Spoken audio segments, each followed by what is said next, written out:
अस्सलाम वालेकुम my YouTube family. उम्मीद करती हूँ आप खैरियत से होंगे। जोया इंग्लिश व्लॉगिंग में खुशामदीद है। फ्रेंड्स, आज का जो टॉपिक है वो बहुत ही इंटरेस्टिंग है। आज मैं आपको कुछ उर्दू के सेंटेंसेस को इंग्लिश में ट्रांसलेट करके बताऊंगी। जब हम कहीं जाएं या कहीं जाना हो तो हम उर्दू के इन सेंटेंसेस को इंग्लिश में कैसे ट्रांसलेट करें। तो चलिए वीडियो को स्टार्ट करते हैं। मैं किसी पहाड़ी मकाम पर जाऊंगा। I shall go to some hill station. मैं शालीमार का बाग देखना चाहता हूँ। I would like to see Shalimar's garden. मुझे इस्लामाबाद में कहाँ रहना चाहिए। Where would I stay in Islamabad. मुझे टूरिस्ट गाइड चाहिए। मुझे कहाँ से मिलेगा। I want a tourist guide. Where will I get one. Bus कब चलेगी। When will the bus leave. Karachi पहुँचने में कितना वक्त लगता है। How long does it take to reach Karachi.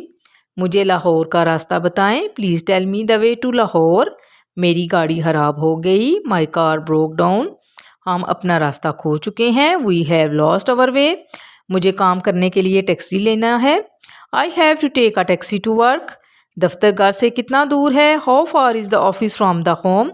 रवानगी का वक्त क्या है। What is the departure time. इसने बस पकड़ ली। ही कॉट द बस। फ्रेंड्स, उम्मीद करती हूँ आज का टॉपिक आपको पसंद आया होगा। अगर आप मेरे चैनल पर नए हैं तो काइंडली चैनल को सब्सक्राइब कर दें और वीडियो को लाइक करके एक अच्छा सा कमेंट कर दें। Thank you. अल्लाह हाफिज़।